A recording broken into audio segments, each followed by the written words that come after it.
Let me see. Let me add that on there. Hey, so we're going live with Coach Chris Kreider here. I'm gonna put my Creative Athlete Facebook page on this live once it pops up on my phone.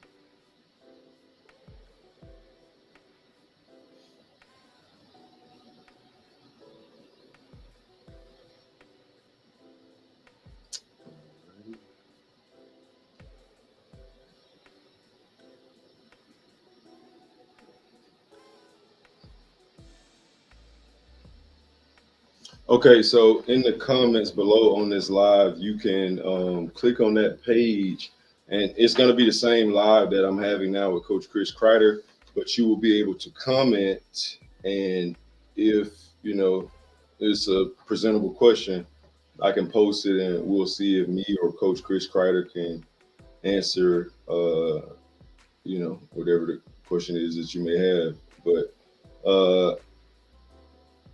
let's get Coach Chris Kreider to the stage.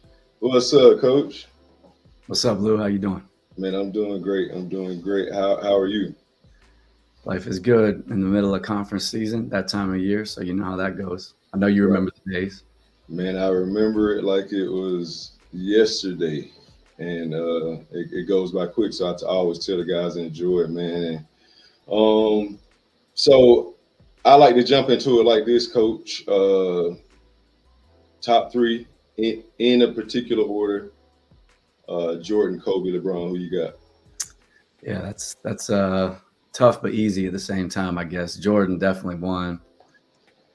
I'm gonna say Kobe 2, LeBron 3. LeBron should be maybe 2, but just growing up, Jordan was the guy. Mm-hmm. There'll never be another one of them. Mm-hmm. Kobe was a killer, and LeBron just does everything. I could put LeBron 2, but I'll go that Jordan, Kobe, LeBron. And Coach, you're my kind of guy if you have this order, because out of respect, I normally go Jordan 1 because he's kind of like the godfather of that mid-range pull-up, the swagger, the mindset. Kobe was my favorite player, so he's definitely gonna have to be that 1A or 2, however you want to put it. And then LeBron, he's 3. I'm a fan of LeBron. I think he's a great player, but he's just, statistically he's going to be probably the greatest player ever. But it's just something about the mindset of that Mamba and that Jordan. So go wrong with either 3 of them. You can't go wrong with either. I would start a franchise with either 3. But okay, so what inspired you to be a coach? Yeah, I don't know if there was one thing. I know a couple things played into it. Obviously, I wasn't as good of a player as you were. I played a little bit, loved the game. I had a kind of unique upbringing. My parents were missionaries in Colombia, South America, so I spent 5 years down there from the ages 8 to 13. And coming back out of Colombia, I fell in love with the game. Ended up living, long story short, lived with my best friend whose dad was a high school coach. Mm-hmm. So lived with a coach, grew up with a coach. And then when I went to college, one of my roommates, Andy Vlakovic, he wanted to get into coaching, and him and I, we worked out together every day, and just the conversations we'd be having. Right. That's kind of where, the combination of all that, just wanting to be around the game, knowing the difference that you can make in somebody's life, and just have a passion for it. And since I started doing it, and I have a wife that's been supportive so far, I just can't let it go.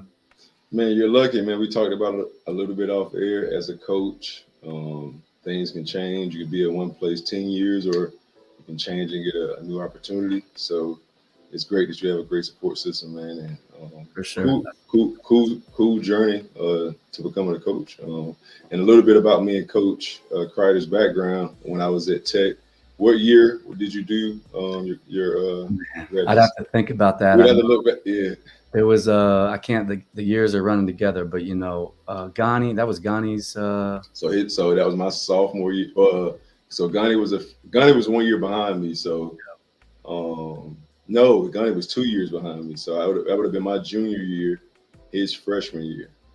And you were there. Okay, so that was 2 years total. One as like a volunteer, and then took an administrative position there. So Yeah, just I had a chance. What I learned from you early, man, and what sticks out to me about you as a player is just your work ethic.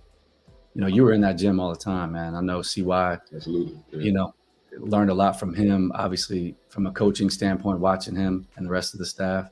But that's what stands out to me about you, just as a player now doing what you're doing. For Working. sure. I saw you saw it coming. I know you're going to play as long as you could play, and I just know you love the game like that. Man, I love it. I love to help guys kind of understand and unlock themselves, because that's what it takes, to be like, even in most of my journey as a player, I've always been looked to get decent minutes, and I kind of have an impact, or have an impact position.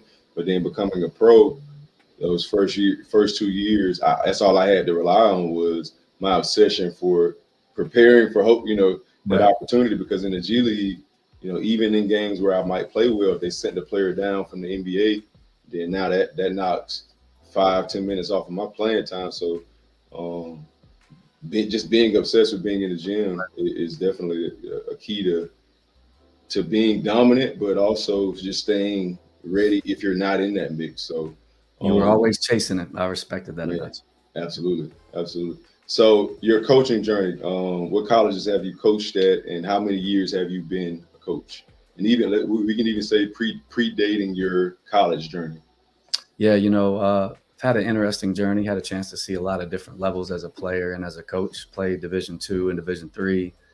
Uh, Coaching wise, NAIA, started out at the University of Great Falls in Montana. Just was trying to get my foot in the door. Mm.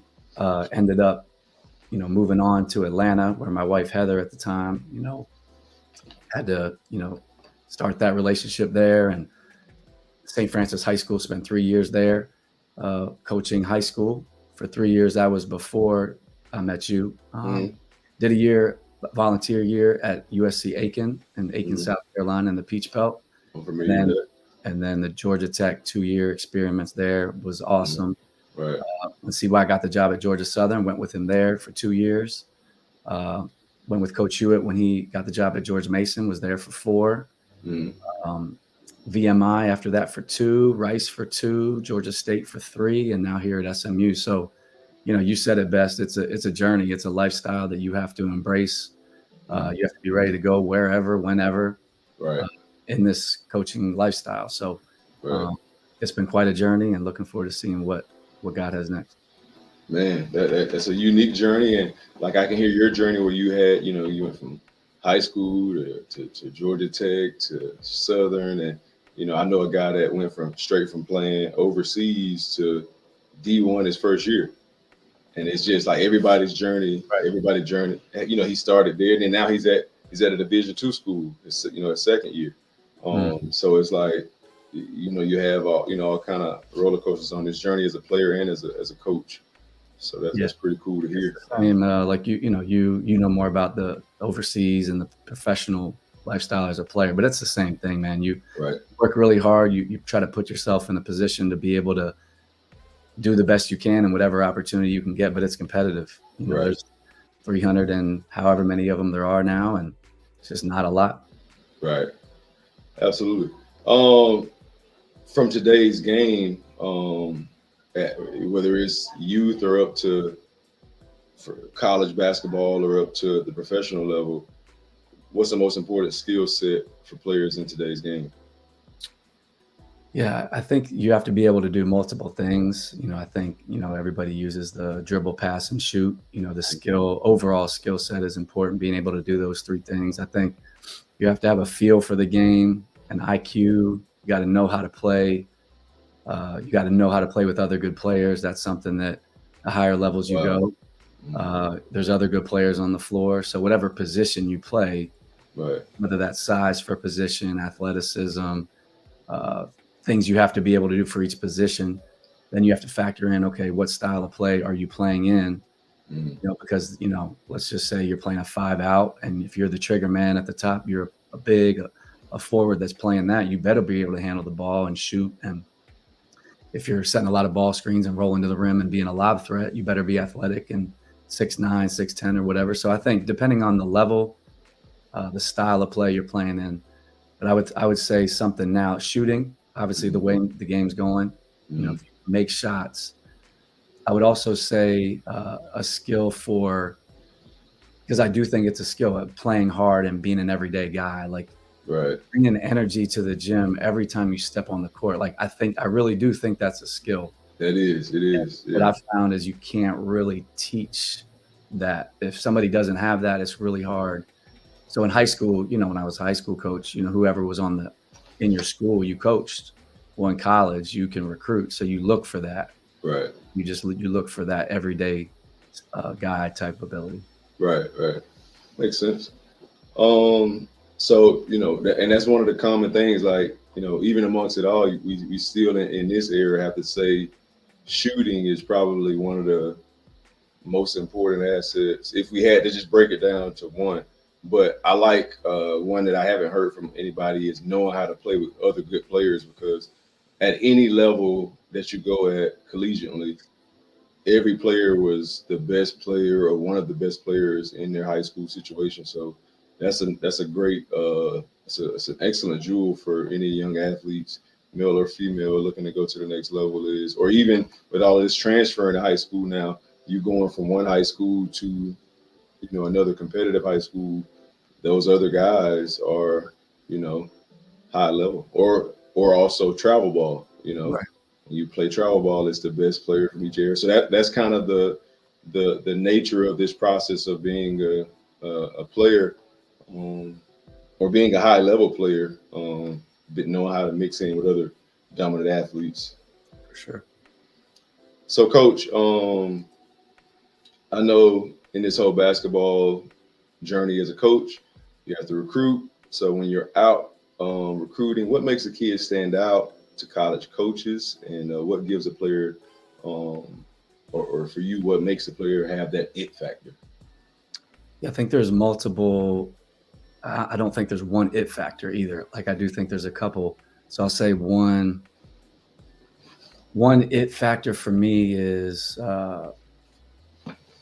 upside, I guess would be the word. Like, you know, you walk in the gym, you know, everybody can pick out the 4-star, the 5-star guys. And Right, I think, you know, maybe when I first got in the business, there was more of this where you really try to have an eye for evaluating. And right, there's been guys over the years that, you know, you watch, you either recruit them or you don't end up recruiting them, and you learn from those either good decisions you made or mistakes that you made where you missed out on something. But, you know, guys that maybe are late bloomers. So maybe a dad that played in the NBA mm, and you knew he had it in the gene pool, he just hadn't grown yet, or right, right, kid with big feet just had, you can tell a baby face, like he's yeah, 6'3" now, but he's going to be 6'7", 6'8", 6'9". And if you're at a school that has the ability to wait on a kid and come along slow with someone, mm, I think like that's an if factor to me, like upside, like what's the kid's ceiling. right, Another if factor I think is whatever the head coach values should be the number one it. mm, I just think I've worked for so many good head coaches that each one of them value different things. mm, And so whatever it is, you put that polo on and you go to an AU tournament or uh, high school game, practice, workout, whatever's valued in that office on that court for that head coach you're working for, right, you need to be looking for that. And so I think, you know, those factors vary, but everyone wants to win. So a lot of them are going to be the same, but there are going to be some things that vary. But you want guys that compete, guys that are out there that are dogs that just go after. Doesn't matter who's on the court, who they're playing. You know, those kind of guys really, you know, after doing this for almost 20 years, it's like that competitive streak. right. Guys really trying to be good. You know, that's what you're really looking for. Okay, I got another question just popped up. Let me type it down, coach. Give me 2 seconds, because it's something that I haven't asked another coach, but it's something that I'm curious about, because I can look back at my collegiate experience. I can look at many of my professional experiences, and it is something that we, like you said, we all should have one common goal. So so hard to get.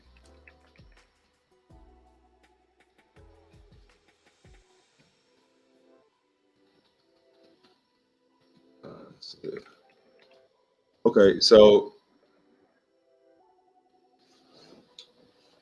Why is it so hard to get a team to buy into a championship mindset? And let me explain what I mean. So when I say a championship mindset, I want to be specific and say Golden State Warriors here. So if I say Golden State Warriors, I mean when somebody shoots a three, or if it's one of their role players that doesn't get a lot of minutes, but he has a scoring streak going, everybody's celebrating and they're running up and down the sideline. And I can look at a Cleveland team when they had their run with LeBron and Kyrie, and everybody had handshakes, and it was, this energy that showed signs of championship. Um, so at the collegiate level, why is it so hard to get guys to buy into, like, hey, we got to win at all costs. We're gonna talk in time, when it's a dead ball instead of separating, or if we're down. What is this dilemma in the sport? I think one thing came to mind, something that Coach Lanier here at SMU says a lot, one of our core values. We say it's an acronym, it's INAM. It's not about me. So we talked to our team about that, and we have a great group of guys that, we're in our first year here at SMU, and, the guys have been really embracing that. And so we preach that. We talk about, it's not about me. But to answer the question, I think, well, I haven't been in the Golden State Warriors locker room. I haven't been to 10, 12 of their games, but I've seen enough. And I think I've listened to enough podcasts and interviews on what a team like that is about. I just think it starts with somebody. Right. So I think Steph is a huge part of that. And I know Coach Kerr, and probably above Coach Kerr, you got,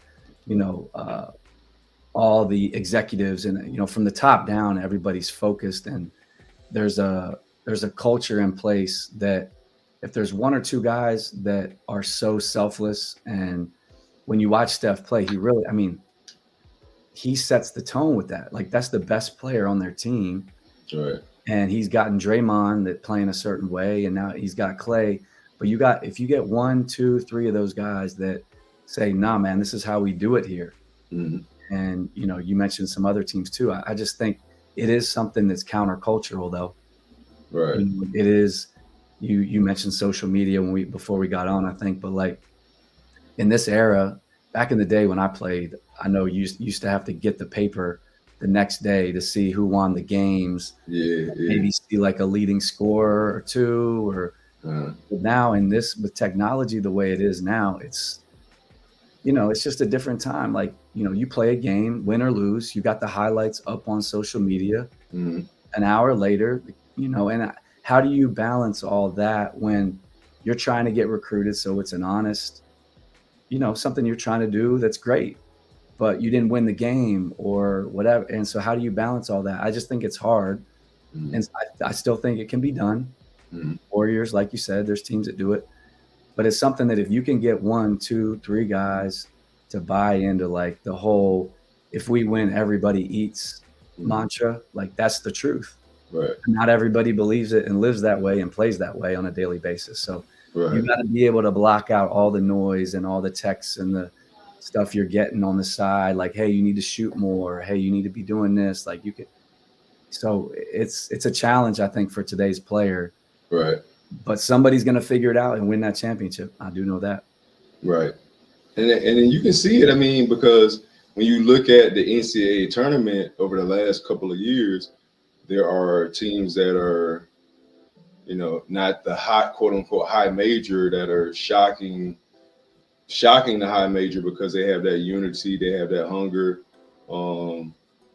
That type of team accepts their leader. Like that, those one or two guys that are really dominant, maybe the leading scorer. They're okay with that. Kind of like when you say the Warriors, they're okay with Curry being their lead guy, because they know they have that team concept. Curry will move the ball too, like the rest of them. But yeah, it's just an interesting view, Coach, because what they do, you can't fake though. Like, so it's genuine when you watch those guys play, and the free flowing, the just how they are with each other. It's a genuine love they have for each other. Right. So, Coach, like we talked about at the beginning of the show, I'm into player development. But growing up, I didn't have any of this. I think it's so cool, and I think there's even with me having a business with player development, I think there's good and bad in it. But I know in my era we played a lot, and I spent a lot of time by myself just shooting and working on what I saw other players kind of mimicking what I saw other great players doing. Um, but what's your take on how important is it for a player to develop, because it is important, and how often should a player be working on developing their game?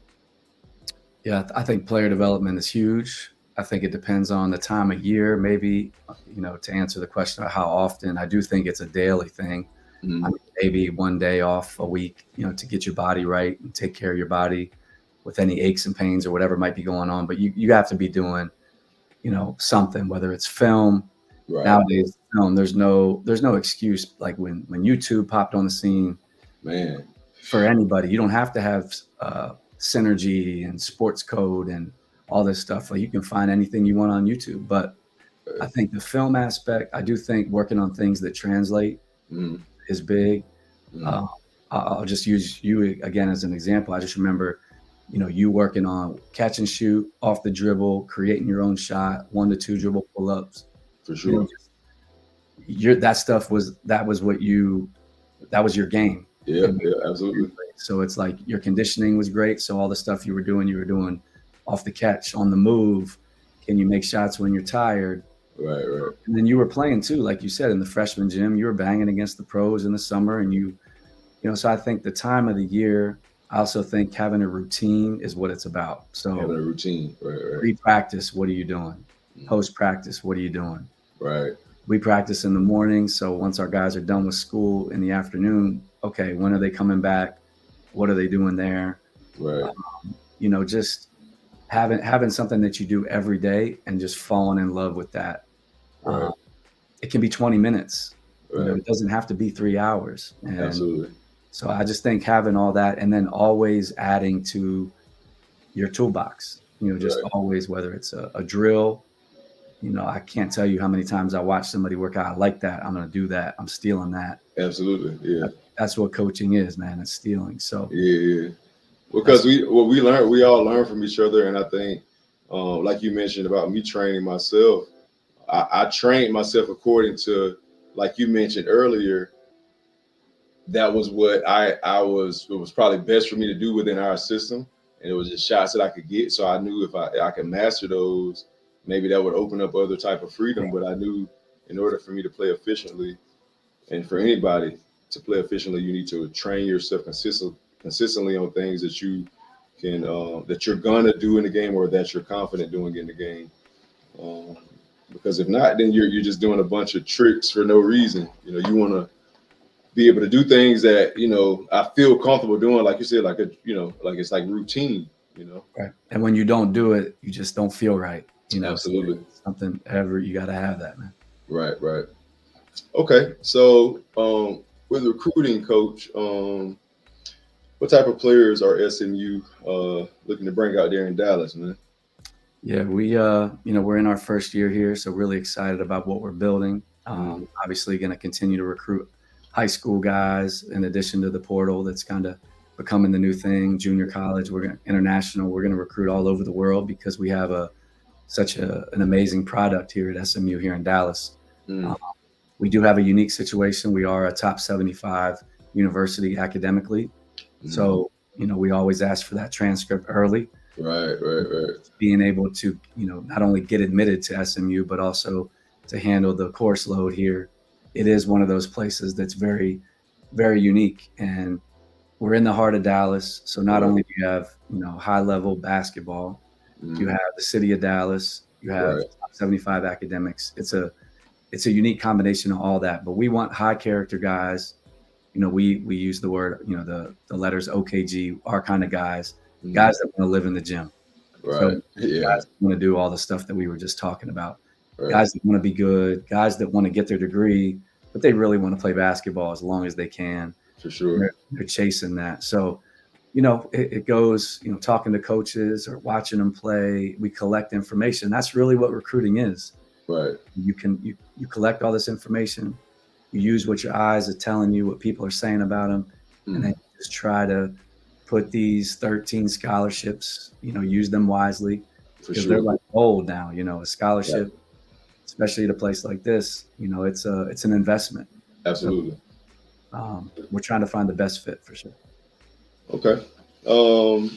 So now I know we talked about where the game is from a skill standpoint, but um, can a player get recruited without being a great scorer? I know scoring and shooting is a huge impact. I tell guys, coach, and this is just my opinion. I say, hey, listen, defense is very important, but if you have high level offensive ability, high level efficient offensive ability, um, you know, you can get by without being a great defender. And I've gone back and forth, and it's just a topic that I like to form, but we'll get into that at another time. But back to my question: can a player get recruited without being a great scorer? I think so. I think it helps to be able to make shots and score the ball and not be an offensive liability. Mm, I do think that if you have a trick, that does make it better. So, depending on your roster, any given year, you feel like you might be able to take someone that, hey, okay, we'll work with him on his shooting, or, he can't go left, we'll work with him on that, whatever it might be. But if you're a lockdown defender and you have the size, athleticism, and you're an impact defender, right, you can make it somewhere at the right level for that. But I right. think, yeah, if you do have time, especially if you're a young player, you don't want to pigeonhole yourself to where if there's a way to improve your shooting now, which it can be improved, finishing, ball handling, like, Please do it. please do it, because it's going to open just the same way academically. If you're Absolutely. a young player, don't be getting a bunch of D's and C's right now, because it's going to limit your options. When you're a junior or senior, that ever from your freshman year on, those core classes, they matter, man. Right. So, same way, I would just try to become the complete player, the best player that you can be. Absolutely. Makes sense, coach. Um, where are you guys recruiting at? AAU tournaments, team camps. Where do you guys look for your players? I know you mentioned internationally, but as far as within the USA, with all of this travel ball and all, where are you looking at?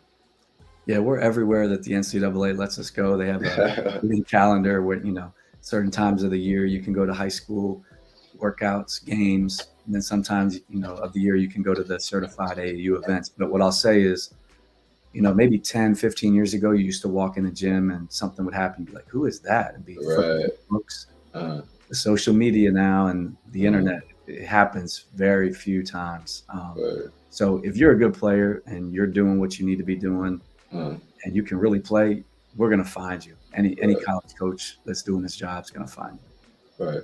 But what's interesting, Coach. So I'm from South Georgia. Training a lot of kids in the 229 area. Cordele, Georgia, Albany, Warner Robins, middle and South Georgia. Some of these kids aren't on a EYBL or a Gauntlet team or Under Armour or whatever it is. How can those guys or what's the path for them to be able to be seen if they can't make it onto those types of circuits? Yeah, it's a good question. I think there's different levels of even AAU. I know you have the shoe circuit teams. You have some new ones that are popping up now this year. You have in the Georgia area, you have the hoop scene platform. Mm-hmm. You have different local, maybe smaller, type stages, but they're always during a weekend where maybe we're allowed out and we're in the area, and you never know. Mm-hmm. Through social media or through an email, a text, or a call, we might hear about, a player, and we might pop in at that other tournament just to see them. So I think maybe it might seem like, oh, it's the stack, the cards are stacked against me type deal. But I just think with technology, there's a way to send an email, to the appropriate level. Right. If you feel you're a Division II player or a Division I player, focus on realistically what level you could be an impact player at, and then try to really dive into those and send an email and follow up and, do the best you can. But I do think it's important to, we'll probably talk about the portal at some point. The landscape is changing. Right. for high school players. That's for sure. It's just a different world right now. Absolutely. Um, that's a great take. And that's I'm glad to hear you say that hoop scene is a place. I know On the Radar is another one that they're kind of they're in the Atlanta area heavy, and they do they're doing their tournaments, and that's my thing too with that. It's kind of I try my best to help parents on that as well, like because I know if you play for an Atlanta Celtic or a Georgia Stars or a Game Elite, whatever it is, you're gonna put yourself in a position to play at those tournaments where you're gonna for sure be in front of college coaches. Where if you're on a different type of team, like you said, you need to make sure you're getting to those hoop scene. And Atlanta is just become kind of a hub in general as far as recruiting, even with other teams coming in. But I want parents to really know or have a real true understanding of where they should be trying to place their child or play to position themselves to get opportunity. Yeah, in Georgia, I mean, Sean Williams, Dan McDonald, those guys have done a great job of setting up stages for guys. And I think if you're really what I would be telling if I had a son coming up right now, I would say, get in the gym, get better, work on your game. Let's find the best team, that we can find for you. And it's going to work out wherever you're supposed to land. It just pre-portal, Johnny might have went to a mid-major school. Now he might have to go to a low major school or whatever. It's just a different landscape because of this transfer portal. It's just changed, the options that are available, to colleges. Right. And I got Chris Cameron and EJ Brown. They commented a question, but it's one of our questions. So we'll wait before we get that up there. But before we get we'll kind of step away from recruiting for a second and let's get back into the style of play for SMU. I know this is your first year, so you're trying to lay your foundation, but what's a goal for you guys as far as with the style of play that you want to have at SMU? Yeah, first year laying the foundation, like you said, coming from Georgia State, in your neck of the woods for the last 3 years. I know you watched us play there. We want to play the same way. We want to get up there, play fast, high possession game. Coach Lanier, one of his strengths is, he played the position. He was a guard himself, but he gives our guards a lot of freedom and such a fun way to play. A lot of pick and roll, right? A lot of transition threes. If you're open, he wants them to let it fly. Right. If you're in there working on your game, you're open, let it fly. So he's that's how we want to play offense. That's my kind of coach, man. Where was he at when I came out? Where was it? I think you still have a year left. You need to come on out. Hey man, I need one more. I still look 24. Defensively, we're going to guard man to man. That's our thing. And so we had success there. Our last year at Georgia State, and then whirlwind. A couple weeks later, we're here. So we're really excited about just building this, and we want to play the same way. Okay. Well, something that I remember. One second, let me type this out for you. Okay, something that I remember about you guys' practice at Georgia State when I got to watch last year. You guys were very, very vocal. How tell young male and female high school players how important is it to be vocal?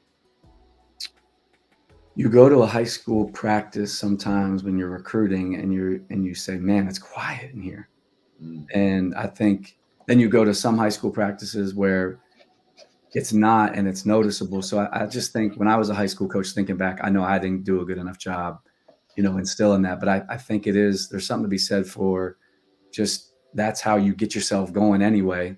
Right. Communication, Coach Hewitt used to say this all the time, talking makes you quicker. Right. And, defensively, whether it's a big running out, ball screens being set and calling the coverage, we tell them to call it early, loud, and often, call it 3 times. Blue, blue, blue, black, black, black, yellow, yellow, whatever it is, but say it 3 times, say it really loud. That's one example. But if you're constantly talking, and the easiest way to do that and to teach them how to do that is just say what you're doing. Right. I got help. Yeah, if you're in a stance, you're trailing, I'm showing, I'm hedging, I'm running the pass, or whatever it might be. Just say what you're doing. Right. And then you get yourself in that habit of of communication. And then before you know it, another thing they say, talk. I think Kevin Garnett or something said it. Talk is intimidating. Right. Like just talking. Right. And it's true. You play against certain teams and you're like, man, these dudes, they don't shut up. Like, and you know you're in for a long night sometimes when you hear, Vocal, just talking. Yeah. Right. Right. Early, loud, and consecutive. That's, Yeah. that was something that was always said. I remember at the college level. And then I remember hearing talking leads to deflections, So Yeah. I remember, I don't know if you guys still keep up with this, but the 35 deflections, that's that marker for you can kind of measure out, where you win a certain percentage of those games where you get those 35. This is along the lines of with what Coach Cameron is going to ask as far as with the transfer portal and, is it helpful or hurtful? Because I know there can be great benefit if you find that player. And then there's two views, or for me, Coach, and I'll let you answer. I'll say, from a player's perspective, it's great that they have the opportunity to do this. But also too, it can be dangerous because there are players that are transferring, leaving solid situations and not getting opportunity once they transfer. And so it's a somewhat of a black hole, dark space right now. I have seen guys transfer and have tremendous success, but that is also still those same guys that were solid recruits. So it doesn't fall too far from the tree. So to any college players watching this, be wise. But okay, so is the transfer portal helpful or hurtful to college basketball? Yeah, I think it's we probably spend more time talking about the portal in our circle as coaches than anything else. Right. I'll say I got a couple thoughts. So I would say it's maybe both, but it's reality now. Like we got to make it helpful. Right. Like it's here, so we got to figure it out. Number two, I transferred actually 3 times, so I was way ahead of the portal. You was ahead of the portal, Coach. I like it. I have my own experiences transfer, but I do know that I wouldn't have, looking back on my situation, probably should have stayed at one of those places. I was young and I made a decision. So that's just life, athletes, non-athletes, you make decisions and you learn from them. But the one thing that I think can potentially hurt guys that we won't know for a couple of years is with the 1-year sit out rule, when you transferred before, you sat out for a year and you were able to transfer X amount of credits in, and you usually needed a certain number of credits to be able to graduate from that second school. Now, we're not going to have the data on this for a couple of years, I don't think. So now you come in, you play right away. Let's say you're chasing a professional career, right? And you don't have the time to either finish your degree or your eligibility is up by the time before you're able to get the credits that you need to graduate. Right. So on the back end, other than what you're saying about just the basketball experience not being good, what if your basketball experience is good and or not good and you still don't have your degree either way? Like, how important is that degree? And so how on the back end are we going to make sure that everybody's graduating and getting that degree, which, as we all know, that's really what college athletics was about. What's the journey for you? Right. Yeah. So I think it's going to be interesting to look back on these couple years and see, what the data says about it. Like how many people were hurt just academically, degree wise. Right. Okay. So since it's around this question, we got Coach Chris Cameron says, with the transfer portal being a popular tool for getting ready-made players, what do high school players need to do to stand out and be considered by college coaches? It's a good question. Great question. I think they have to do the exact same thing that they've always had to do, but they got to do it more. It's got to be basically the question I think college coaches are asking at every level is, it's always been about winning. For sure. So if we're trying to win, what's my roster look like next year? What do I need? Well, back in the day, it used to be, okay, well, here's our high school board, or here's our high school and or JUCO and or international board. Okay, who am I going? Here's my A guy. Here's my B guy. Here's my C guy. Mm. Well, let's say those same ABCs exist. Mm. But now you're taking the portal, and when you can watch synergy and film and watch them playing against other Division 1 or Division 2 players, Mm.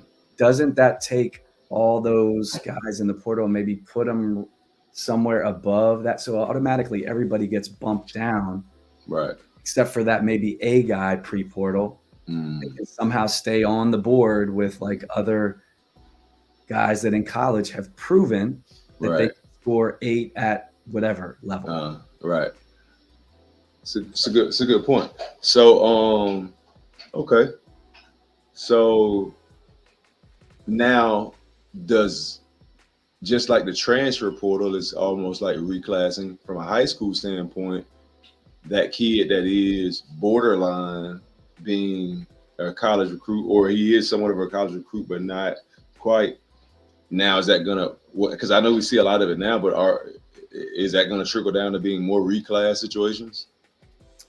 Potentially, but I hope not. Right. But I Right. think potentially, I think it's just you can't trick the system. Like you can try to like manipulate it, but what I think we all would agree that eventually the truth's going to come out. Now, sometimes if a kid is maybe young for his grade or he's a late bloomer, and back in the day it used to be go to a school and just redshirt because you know you Right. need some Right. time. Mm. So if you have the opportunity to redshirt versus reclass, that's always been a decision to make. Right. But just reclassing or doing something because you didn't get maybe what you wanted, like now I think it's going to be more of like taking what you can get, and then if you Right. earn it, you can always go in the portal and maybe get what you thought you needed Right. another way. But it's so different, man. I can't tell you how different it is. It's a It's a different word. It's like recruiting 2.0, right? yeah, it's not the same beast at all. Right. Oh, okay. We got EJ Brown says I have a stud that he needs to check out. UAB will be in to see him on Tuesday. EJ, will I send me the name, EJ. I'll send it to him, EJ, EJ's for the man. sure. EJ's the man, man, EJ, for sure. Okay. All right. Well, Coach Cam, I appreciate the question, man. Let's see where we at. Okay. So does the NIL, name, image, and likeness wave impact recruiting? You know, we talked about amongst the transfer portal, but just looking directly at the NIL situations, this is becoming a big deal. Duke has an NIL deal manager just on staff now because this is a part of recruiting. And I know this is a sensitive subject, so just in simple, You're right. how does NIL affect recruiting? Yeah, I think it definitely affects recruiting. I think at the highest levels more than maybe at your low major, mid major level. But I think today at the mid major level, it matters more than it did a year ago. You know, Right. I think every day you read an article about someone or something, you know, football situation or whatever, and you're like, whoa, I didn't know that was didn't know that was happening, or you hear good stories, you hear bad stories. So I think it's just something that we have to continue to learn about. The NCAA always has rules and changing rules about it. So staying up to date on our end about what we can and can't do is something that's really important to us here, trying to do things the right way. And you know, it's a great opportunity for these players to finally be able to benefit from things that maybe has been a long time coming. You know, For so sure. it's just a matter of doing doing it the right way to where it doesn't hurt them or create extra sense of stress for them or do something in your locker room, like just handling it the right way for your players is what anything's always about. It's really this whole thing's about them. So especially NIL, uh, Mm. but it is an issue. It is something you have to learn more about and manage on a daily basis. For sure, and I think I love, of course, as a player, I love the idea of it, but I do think that there needs to be more organization. Just because if one player is at this level and another player is at that level, like you said, you don't want that to cause any type of locker room indifferences amongst us already with just ego having indifferences anyway. I do think that the NCAA needs to kind of set some type of strict structure to, for one, level the playing fields, but also just make it organized for these young men so they can focus on enjoying the process of playing basketball and just getting better, like we've talked about, most of the show. For sure. Yeah, coach. So, and I know, like you said, you guys first year here at SMU, um, and we can talk about this as we close out, coach. So, you were at Georgia State. Were you guys there 2 years? 3 years. 3 years. So you guys were there 3 years, and then we got a new opportunity at SMU, and you and Coach Cliff Warren, who I've had on, who I try to get on again soon. You guys packed it up. We're out to Dallas, so that's a part of the unique part of the process of being a D1 coach, or like I said, even a player with that. Um, that how do you always, when that comes up, is it just like, hey, all right, on to the next opportunity? Yeah, I mean, I think you have to understand what this profession is about. It's just that's how it is, and Mhm. I think it's all about surrounding yourself with really good people. You mentioned Cliff Warren, who was with us at Georgia State, Coach Lanier. We now have Jarvis Hayes was with us at Georgia State. He stayed on with his brother Jonas, who got the job. But we now, Justin Crow and Andre Owens, we added some guys to our team here now. And just what a great group of people that I'm around here at SMU. Right. And most of them are coming from Georgia State. And it starts with Coach Lanier assembling the group. And when you're in coaching, you spend more time with these guys and your players, more time with them than you do your family. Right. And so that's, for me, that's, I enjoy working with young men and helping them, make their dreams come true, helping them through this journey. Something I really enjoy, though, too, is just the camaraderie with the staff and, just people that I've worked with over the years. I mean, those are people that I talk to consistently. Those are the people that I'm closest with. Right. So that's a major part of the coaching lifestyle too. Just your fellow coaches, guys you work with, and not only the players you coach. Fair enough, Coach. Last question, and I will let you go, but it's something that I highlight. And we spoke a little bit about it off air. Social media image. Now, we talked about recruiting, and when you recruit, you got to recruit the whole personality of these young men and women. Just speaking to my viewers, how important is social media for these athletes? And as far as with you being a college coach, are you guys taking a look at their social media and how they conduct themselves? 100%. Yeah, I think everyone's on social media. I'm trying to think if I know anyone that isn't. My mom isn't. My mom. Tell your mom I said hello too, by the way. Right. Okay, I'll tell her for sure. Yeah, I mean, it's taken over the world, and I think what immediately comes to mind when you just put that up on the screen there is reputation. Mm-hmm. You only get one reputation, and you got to protect it. And so you got to be yourself, and you got to run your account and post the pictures and all these captions that these guys are coming. I don't even know how they come up with these captions. Half of them are from songs. They're songs. Yeah. A lot of them are for songs. Yes. Yeah. So, but I'm saying whatever you want to put on there is great. I think it's awesome to have a personality and do all that. But just remember, everybody's seeing it, and it's hard to take it down once you put it up. And there's been 3 to 4 things in my career where it's like, guys, man, I wish I wouldn't have done that. And it's like, growing up, we didn't have to worry about this. You were able to live a little differently, but these guys got to know that this stuff is tracked. They all want to be pros, and they hear the stories of how NBA teams go through their accounts and scrub them and look for this and and they find it. Right. Might not. It might affect the decision that they make. Absolutely. So why risk anything when it comes to social media? But I think it's great if it's used the right way. But just it's important for us, even as adults, to absolutely. Remember, you gotta protect your reputation. Great point, Coach. Well, man, we appreciate you, man. You gave us a solid 50 minutes of your time, Coach. And I hope any athlete or coach or parent that gets to take a look at this can hopefully you can use this as an insight on how a college coach thinks, what they're looking to recruit. And as we heard with social media, how you need to conduct yourself, man. And yeah, Coach, I appreciate it. Who you guys play next? Yeah, we head to Tulsa on Tuesday night. We play them Wednesday. So Okay, it's conference game. conference play. Yeah, the Americans are a really good league this year, and yeah, Right. night to night, it's a tussle. So Right. Okay. Well, good luck, coach, and we'll touch base again. Um, when is the conference tournament? yeah, it's not till later. Coming up in March. So yeah, we Okay. got a couple weeks left, but we're in the middle of our first time through this league, so getting to know just the coaching is a high level coaches every night, really good talent. The league's changing next year. You got Cincinnati, Houston, and UCF going to the Big 12, so the league will be different Mm. next year. But What yeah, teams? What teams are coming to you guys?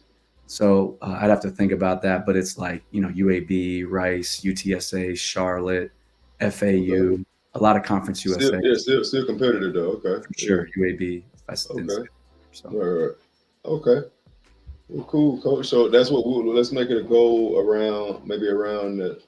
Once you guys are headed into that conference tournament, maybe I can get you and Coach Warren on, and we'll just have another conversation, talk sounds good. sports. Whatever you Well, need, man. Appreciate you.